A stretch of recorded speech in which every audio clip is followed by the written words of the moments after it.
कभी कभी एक नाम एक चेहरा इतना बड़ा स्टार हो जाता है कि उसके सामने कहानी, स्क्रिप्ट, डायरेक्टर सब साइड में हो जाते हैं। बॉलीवुड में एक एक्टर ने ये इमेज बना ली कि जब भी वो सीक्वल में काम करेगा तो बॉक्स ऑफिस पर पैसा बरसेगा, और वो एक्टर कोई और नहीं अजय देवगन है।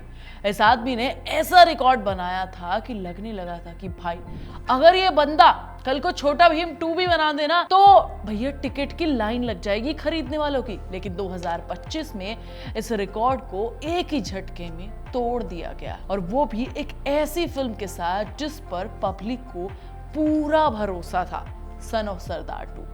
एक वक्त था जब अजय देवगन के नाम के साथ फ्रेंचाइजी किंग का टैग जुड़ा हुआ था, लेकिन अब उसी टैग के सामने एक बड़ा सा क्रॉस लग चुका है। लेकिन ऐसा हुआ क्यों आखिर? अजय देवगन ने ऐसी कौन सी गलती कर दी कि उनका ये किंग वाला नाम गलत साबित हो रहा है? अजय देवगन की इस हालत को समझने के लिए जरा याद करो ये सफर कैसे शुरू हुआ था। साल था 2008, गोलमाल रिटर्न्स रिलीज हुई। पहली गोलमाल हिट हुई थी, लेकिन सीक्वल ने बॉक्स ऑफिस पर धमाका कर दिया था। कॉमेडी, रोहित शेट्टी का तड़का, अजय देवगन की सीधी साधी कॉमिक टाइमिंग और गोलमाल गैंग की केमिस्ट्री पब्लिक ने हाथों हाथ ले लिया था। इसके बाद तो जैसे अजय देवगन के करियर में फ्रेंचाइजी का नया दरवाजा ही खुल गया था। गोलमाल 3 आई, फिर गोलमाल अगेन, और चारों की चारों हिट और ब्लॉकबस्टर की रेंज में। खास बात ये थी कि लोग कहानी देखने के लिए नहीं, गोलमाल की दुनिया का हिस्सा बनने के लिए थिएटर जाते थे। रोहित शेट्टी ने भी ये समझ लिया था कि अजय देवगन की मौजूदगी, कुछ पुराने कैरेक्टर्स, कुछ नए जोक्स और गाड़ियां उड़ाने वाला मसाला, बस फिल्म चल जाएगी, करोड़ों छाप लेगी। फिर आया सिंघम, और जब सिंघम आया तब अजय देवगन ने पुलिस की यूनिफॉर्म पहनकर एक कल्ट क्रिएट कर दिया। आतंकवादी सटक ली, सिर्फ डायलॉग नहीं, लोगों के गले का हार बन गया था। सिंघम रिटर्न्स ने भी वही धमाल मचाया था, और फिर तो रोहित शेट्टी ने यूनिवर्स में सिम्हा, सूर्यवंशी जैसी फिल्मों की झड़ी लगा दी, पूरा ब्रांड बना दिया। अजय का कैमियो आता ही थिएटर्स में सीटियां बजती और तालियों की गड़गड़ाहट गूंजती, और जब लगा कि ये आदमी सिर्फ कॉमेडी और एक्शन में ही हिट दे सकता है क्या, तब आया दृश्यम, एक इंटेंस थ्रिलर जहां अजय ने आंखों की पुतलियों से एक्टिंग की। स्टोरी इतनी स्ट्रॉन्ग थी कि 2020 में आई दृश्यम 2 ने 300 करोड़ से ज्यादा का बिजनेस कलेक्शन किया था। ये वो दौर था जब लोग कह रहे थे कि अजय देवगन का नाम मतलब फ्रेंचाइजी हिट की गारंटी होना। रेड की फ्रेंचाइजी ने भी इसी इमेज को बरकरार रखा। रेड और रेड 2 दोनों ही कंटेंट वाली फिल्में थी, बॉक्स ऑफिस पर अच्छा खासा कलेक्शन भी किया। हाँ, पहले वाली रेड जितना नहीं किया रेड 2 ने, बट अच्छा किया। तो समझो 15 साल से अजय देवगन ने जो भी सीक्वल किया वो चला। और अब आते हैं 2025 की उस तारीख पर, 1 अगस्त 2025, जब सन ऑफ सरदार 2 रिलीज हुई। पहले पार्ट की यादें ताजा हुई, डांस स्टेप्स ताजा हुए। 2012 में दिवाली पर इस मूवी ने 105 करोड़ रुपए कमाए थे। पब्लिक को लगा कि सीक्वल भी वैसी ही फुल ऑन देसी कॉमेडी, मस्ती और स्टार पावर का तड़का लेकर आएगी। लेकिन हुआ उसका उल्टा रे बाबा। ओपनिंग डे पर सिर्फ 7 करोड़ कमा पाई। पहले पार्ट की 10 करोड़ की ओपनिंग थी।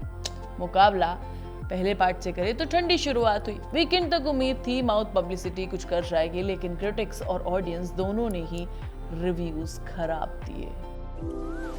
जे मैं कहूं कि मैं तुझसे प्यार नहीं करता थे, जान से मार देना तेरे को। जो कॉमेडी 2012 में मसालेदार लग रही थी, 2025 में वो बासी लगने लगी। 6 दिन में फिल्म ने मुश्किल से 30 करोड़ का बिजनेस किया, और अब इसका लाइफ टाइम कलेक्शन 50 करोड़ से भी कम रहने की उम्मीद है। मतलब पहली फिल्म से आधे से भी कम, और यहीं पर अजय देवगन के फ्रेंचाइजी रिकॉर्ड्स में पहला दाग लग गया। तो गलती कहाँ हुई? देखो, फ्रेंचाइजी फिल्में सिर्फ नाम से नहीं चलती। गोलमाल में जोक और मस्ती थी, सिंघम में एक्शन था, स्वैग था, दृश्यम में एक स्टोरी थी, और सबसे बड़ी चीज उसमें सस्पेंस था।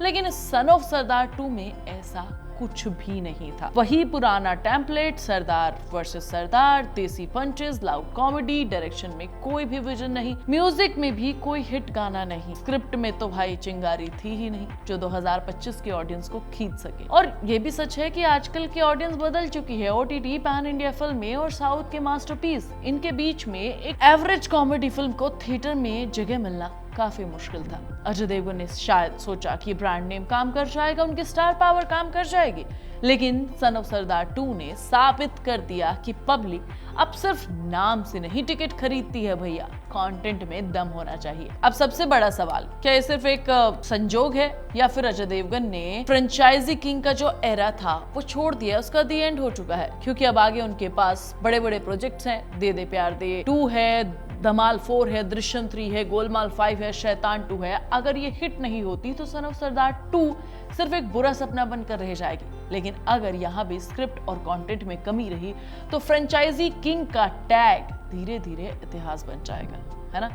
अजय देवगन के फैंस को ये समझना पड़ेगा कि वो दौर चला गया है जब वो सीक्वल बिना मेहनत के चल जाते थे। आज पब्लिक इमोशन, मसाला और नई कहानी तीनों चीजों को देखती है, और सन ऑफ सरदार 2 में ये तीनों में से एक भी चीज नहीं। तो एंड में ये कहानी सिर्फ एक फिल्म के फ्लॉप होने की नहीं है, ये कहानी उस स्टार की है जिसने 15 साल तक सीक्वल की दुनिया में राज किया है, लेकिन 16वें साल में ठोकर खा गया।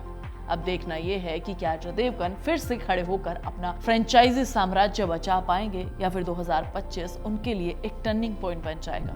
क्योंकि सच्चाई यही है कि रिकॉर्ड्स कितने भी परफेक्ट क्यों ना हो, एक फ्लॉप भी उन्हें हिला सकती है, और सन ऑफ सरदार 2 ने ये काम करके दिखा दिया है, जिससे ऑब्वियसली अजय देवगन को भी बहुत बुरा लगा होगा, और एज ए फैन हमें भी बुरा लगा है कि भाई उनके तरफ से ये कैसे फिल्म हमें देखने को मिली है। मैं तुम्हें नेक्स्ट वीडियो में मिलूंगी, तब तक तुम चैनल को सब्सक्राइब कर लेना, वीडियो को लाइक और शेयर कर लेना, और प्लीज बेल आइकन दबाना बिल्कुल मत भूलना।